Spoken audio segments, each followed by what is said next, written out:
Hi అండి. Welcome back to Anu's home foods. ఈరోజు మన ఛానల్‌లో ఏం రెసిపీ చూపించబోతున్నానంటే దూద్ పేడ అండి.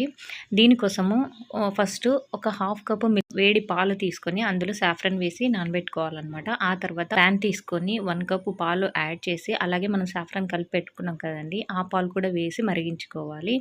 పాలు మరిగిన తర్వాత నేను 1 ½ కప్పు మిల్క్ పౌడర్ అయితే యూజ్ చేస్తున్నానండి ఇక్కడ.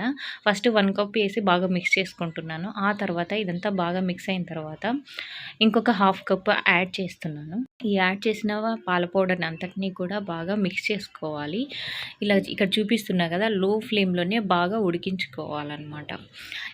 ఇదంతా ప్రాసెస్ అంతా ఉడకడానికి కనీసం అంటే ఒక 10 నిమిషాలు టైం అయితే పడుతుందండి. ఆ తర్వాత ఇందులో ఒక 2 టేబుల్ స్పూన్ల నెయ్యి అయితే యాడ్ చేసుకుంటున్నానండి. ఈ నెయ్యి అంతా కూడా బాగా కలిసిపోయేలాగా మరొకసారి దీన్ని బాగా కలుపుకోవాలి. 2 టేబుల్ స్పూన్ల షుగర్‌ని అయితే యాడ్ చేస్తున్నానండి. దీంట్లో ఎక్కువ షుగర్ యాడ్ చేయాల్సిన అవసరం లేదు. ఎందుకంటే ఇది ఆల్రెడీ మిల్క్ పౌడర్‌లో స్వీట్‌నెస్ ఉంటది కదా! సో, అందుకోసం అనేసి 2 టేబుల్ స్పూన్లు అయితే కరెక్ట్‌గా సరిపోయిద్ది. ఇప్పుడు ఈ మిశ్రమాన్ని అంతటిని కూడా చక్కెర బాగా కరిగిపోయేంత వరకు బాగా ఉడికించుకోవాలన్నమాట. ఇలా ఉడికిన తర్వాత ఫుడ్ కలర్‌ని యాడ్ చేస్తున్నానండి. ఇది పూర్తిగా ఆప్షనల్. మీకు నచ్చితే వేసుకోవచ్చు, లేకపోతే లేదనమాట. ఇప్పుడు ఈ ఫుడ్ కలర్ అంతా బాగా కలిసిపోయేలాగా ఒకసారి బాగా కలుపుకుంటున్నానండి. ఈ మిశ్రమం అంతా దగ్గర పడేంత వరకు లో ఫ్లేమ్‌లోనే బాగా ఉడికించుకోవాలనమాట. ఇప్పుడు ఇదంతా బాగా మిక్స్ అయిన తర్వాత ఇందులో మనము ఒక హాఫ్ టేబుల్ స్పూన్ ఇలాచీ పౌడర్ అయితే వేసుకుంటున్నానండి. ఈ ఇలాచీ పౌడర్ కూడా బాగా కలిసిపోయేలాగా ఒకసారి బాగా మిక్స్ చేసుకోవాలన్నమాట.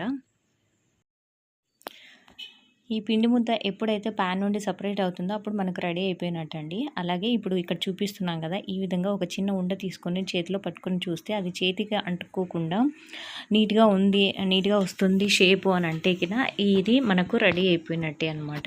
ఇప్పుడు ఈ పిండిని కొంచెం చల్లార్చుకోవాలన్నమాట. కొంచెం మైల్డ్ టెంపరేచర్ ఉన్నప్పుడు ఈ పిండి ముద్దనంతటిని కూడా చేతికి నెయ్యి రాసుకొని ఒకసారి బాగా కలుపుకోవాలి. ఇలా కలిపిన మిశ్రమంలో నుంచి కొంచెం కొంచెంగా తీసుకొని ఇక్కడ చూపిస్తున్నా కదా! ఈ విధంగా గట్టిగా ప్రెస్ చేస్తూ ఫస్ట్ బాల్ షేప్ ఇచ్చుకోవాలన్నమాట. ఆ తర్వాత దీన్ని కొంచెం మధ్యలో బొటనవేలుతో నొక్కి గార్నిషింగ్ కోసము మనము బాదం కానీ, జీడిపప్పు కానీ, లేకపోతే పిస్తా పప్పు కానీ ఏదైనా యూజ్ చేసుకోవచ్చండి. మీ ఆప్షనల్ అనమాట. నేనైతే ఇక్కడ బాదం పప్పు యూజ్ చేస్తున్నాను. ఇక్కడ చూపిస్తున్నా కదా! ఈ విధంగా అన్నీ కూడా ఇలాగే దూద్ పేడ షేప్ వచ్చేలాగా మనము షేప్ ఇచ్చుకోవాలన్నమాట. ఇది మిల్క్ పౌడర్‌తో ఎందుకు చూపిస్తున్నానంటే పాలతో చేసే ప్రాసెస్ చాలా లాంగ్ ప్రాసెస్ అండి. దానికి దాదాపు 1 అవర్, 1 ½ అవర్ టైం పడుతుందనమాట. అందుకోసమనే నేను మిల్క్ పౌడర్‌తో చూపించాను. సో, ఇది చాలా తొందరగా అయిపోయే రెసిపీ.